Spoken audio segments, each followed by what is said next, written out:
Our beloved Boss Mike Cervera.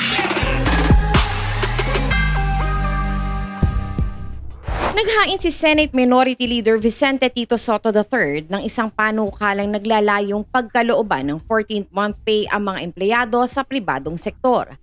Isinusulong sa Senado ang panukalang batas na magbigay ng 14th month pay sa mga manggagawa sa pribadong sektor. Ayon kay Senate Minority Leader Tito Sotto na siya ring may akda ng panukala, dapat nang baguhin ang batas na nagtakda ng 13th month pay dahil malaki na ang nabago sa pangangailangan ng mga Pilipino. Ayon kay Sotto, malaki ang maitutulong nito para mapagaan ang pasanin ng mga empleyado sa kanilang pang-araw-araw na gastusin kasama na ang pagpapaaral sa kanilang mga anak. Naging batas ang Presidential Decree No. 851 noong 1976 kung saan lahat ng employers ay inuobliga magbigay ng 13-month pay sa kanilang mga manggagawa.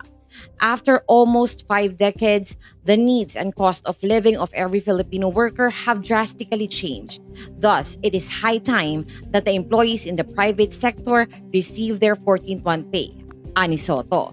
Sa ilalim ng panukala, ang 13th month pay ay ibibigay sa July 14 para matulungan ang mga manggagawa sa kanilang education expenses ng kanilang mga anak, habang ang 14th month pay naman ay pagkakaloob ng hindi lalagpas ng December 24 para sa kanilang panggastos para sa holiday.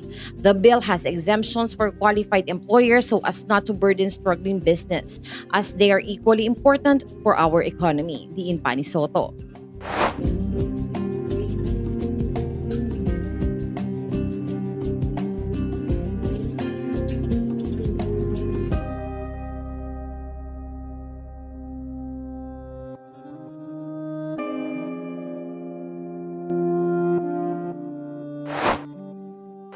Po ni Boss Mike Cervera, ito po si Auntie Mama ng Rizal, also known as Anino TV, na nagsasabing mahalin po natin ang ating kapwa, ipagdasal po natin lagi ang ating bansa.